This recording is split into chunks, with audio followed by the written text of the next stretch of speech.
Assalamualaikum warahmatullahi wabarakatuh. Hari ini saya mau jawabin pertanyaan kalian. Pertanyaan pertama dari Hairnisa. Berarti panel itu mengamati sesuatu yang bisa berubah.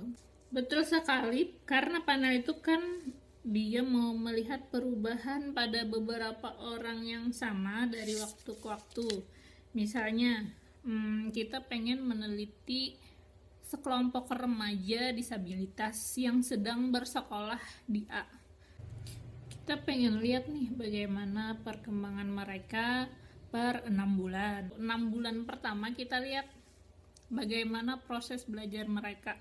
Kemudian 6 bulan berikutnya kita lihat lagi adakah transisi atau kemajuan, dan begitu seterusnya.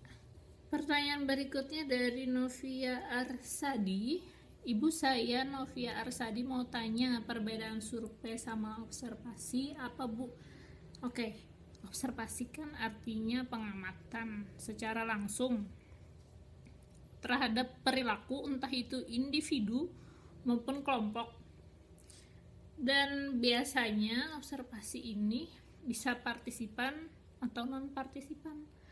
Dan observasi itu merupakan instrumen dalam pengumpulan data, instrumen untuk kualitatif maksud saya. Sedangkan survei ini nama penelitian. Jadi dalam survei itu nanti ada juga instrumennya. Instrumennya menggunakan skala atau angket. Nah, gitu. Ya. Pertanyaan dari Haryatun Nadia, survei cross-sectional itu gimana contohnya, Bu? Jadi kan cross-sectional tadi penelitian pada satu titik waktu saja. Jadi sebenarnya cross-sectional ini seperti penelitian pada umumnya aja, satu kali aja kita ngerjainnya. Dan misalnya kita pengen meneliti tentang pengetahuan remaja Banjarmasin tentang HIV/AIDS. Udah, kayak gitu aja. Kayak gitu ya. Oke. Pertanyaan berikutnya dari Muhammad Burhani.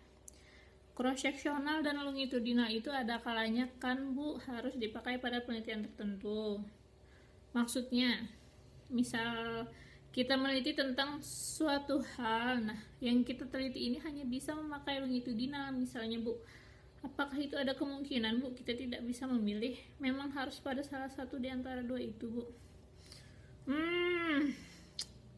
Saya setuju dengan jawaban Irfan yang ada di komen ini ya.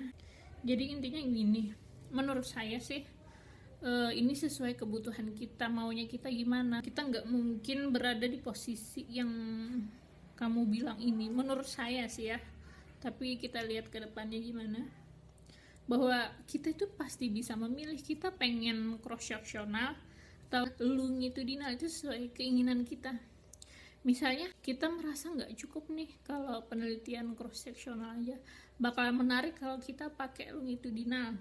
Kayak contohnya penelitian tentang remaja disabilitas yang sedang bersekolah tadi. Kalau kita meneliti satu waktu aja kayaknya nggak afdol. Kita harus melihat perkembangan mereka dari bulan ke bulan atau tahun ke tahun, begitu ya. Gitu kira-kira. Oke, next. Pertanyaan dari Nur Maulida. Ibu mau nanya, kan survei longitudinal itu dilakukan dalam waktu yang sama. Apakah ada batasan waktu berapa lama, Bu, atau sesuai dengan kebutuhan penelitian saja? Terima kasih.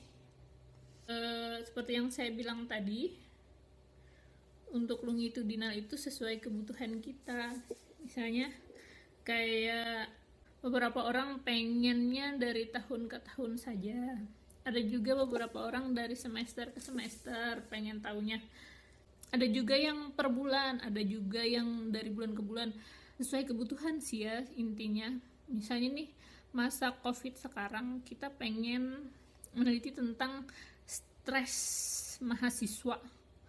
Karena COVID ini waktunya kita tidak tahu sampai kapan. Alangkah baiknya kita teliti dari ke bulan kayak gitu. Itu ya, sesuai kebutuhan.